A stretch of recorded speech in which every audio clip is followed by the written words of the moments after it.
ನಾನು ಭಗವದ್ಗೀತೆನ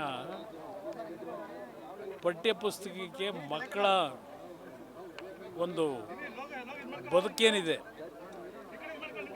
ಇವತ್ತಿನ ಸಮಾಜ ಸಿದ್ದರಾಮಯ್ಯನವರ ನೇತೃತ್ವದಲ್ಲಿ ಯಾವ ರೀತಿ ಬೆಳೆಸ್ತಾ ಇದ್ದಾರೆ, ಸಮಾಜದಲ್ಲಿ ದ್ವೇಷ, ಅಸೂಯೆ, ಜನ್ಮ ಕೊಟ್ಟಂಥ ತಂದೆ ತಾಯಂದಿರನ್ನೇ ಕೊಲೆ ಮಾಡೋದು, ಜೊತೆಲಿ ಹುಟ್ಟಿದಂಥ ಅಣ್ಣ ತಮ್ಮದರನ್ನೇ ಕೊಲೆ ಮಾಡೋದು, ಮಾನಭಂಗಗಳು, ಈ ರೀತಿಯ ಒಂದು ವಾತಾವರಣ ಏನು ನಿರ್ಮಾಣ ಆಗಿದೆ. ಇದೆಲ್ಲವನ್ನು ಸರಿಪಡಿಸಬೇಕಾದರೆ ಮಕ್ಕಳಿಗೆ ಶಾಲೆಯಲ್ಲಿ ಓದಬೇಕಾದ್ರೆ ಕೆಲವು ಬದುಕಿನ ಒಂದು ನಿಯಮಾವಳಿಗಳನ್ನು ಕಲಿಸಬೇಕಾದಂಥದ್ದು ಸರ್ಕಾರಗಳ ಕರ್ತವ್ಯ. ನಾನು ಯಾವ ದೃಷ್ಟಿಯಿಂದ ಹೇಳಿದ್ದೇನೆ, ಎಲ್ಲರನ್ನು ಕನ್ವರ್ಟ್ ಮಾಡೋಕ್ಕೆ ಹೇಳಿದ್ದೀನ. ರಾಜ್ಯದಲ್ಲಿ ನಡೀತಾ ಇರ್ತಕ್ಕಂಥ ಇಂಥ ಕೆಟ್ಟ ವಾತಾವರಣ ಇದೆಯಲ್ಲ, ರಕ್ಷಣೆ ಇಲ್ಲ. ಈಗ ನಿನ್ನೆ ರಾತ್ರಿ ಶಿವಮೊಗ್ಗದಲ್ಲಿ ಒಬ್ಬ ಡಾಕ್ಟ್ರು ತಾಯಿ ದಿನ ಆಸ್ತಿ ವಿಚಾರದಲ್ಲಿ ತಾಯಿ ಆತ್ಮಹತ್ಯೆ ಮಾಡ್ಕೊಂಡ್ರೆ ಮಗನೂ ಆತ್ಮಹತ್ಯೆ ಮಾಡ್ಕೊಂಡಿದ್ದಾನೆ.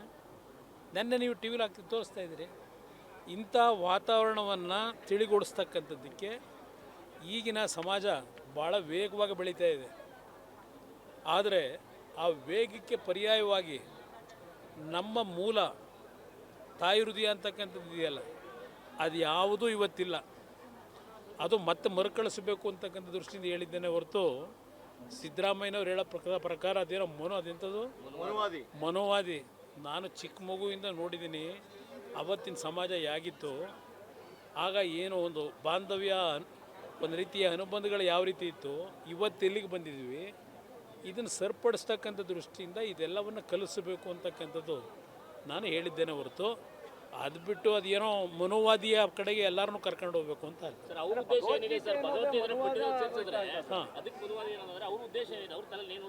ಅವ್ರ ತಲೆಯಲ್ಲಿರೋದು ಸಮಾಜಗಳ ನಡುವೆ ಘರ್ಷಣೆ. ಅವರಲ್ಲಿ ಏನು ದೊಡ್ಡ ಸಮಾಜವಾದಿನ ಅವರು ಯಾವ ರೀತಿ ನಡ್ಕೊಂಡಿದ್ದಾರೆ ಅವರು ಸುದೀರ್ಘ ರಾಜಕಾರಣದಲ್ಲಿ. ಒಂದು ದಿವಸ ಹೇಳ್ತೀನಿ ಅವ್ರು ಯಾವ ಥರ ನಡ್ಕೊಂಡಿದ್ದಾರೆ ಸಮಾಜದಲ್ಲಿ. ಅಹಿಂದ ಹೇಳ್ತಾರಲ್ಲ, ಯಾವ ಅಹಿಂದನ ಇವತ್ತು ರಕ್ಷಣೆ ಕೊಟ್ಟಿದ್ದಾರೆ. ಅಹಿಂದ ಹೆಸರಿನಲ್ಲಿ 10 ವರ್ಷದಿಂದ ಮಜಾ ಮಾಡ್ತಾವ್ರೆ.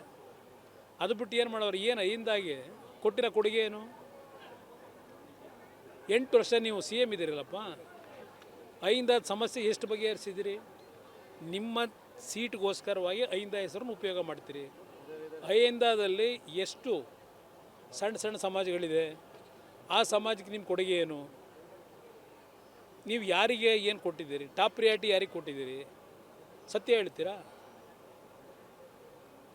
ಆ ಒಂದು ರೀತಿಯ ಸಮಾಜ ಪರಿವರ್ತನೆ ಮಾಡ್ತಕ್ಕಂಥದ್ದು ನನಗೆ ಅವಶ್ಯಕತೆ ಇಲ್ಲ. ಸಿದ್ದರಾಮಯ್ಯ ಇರ್ತಾರೆ.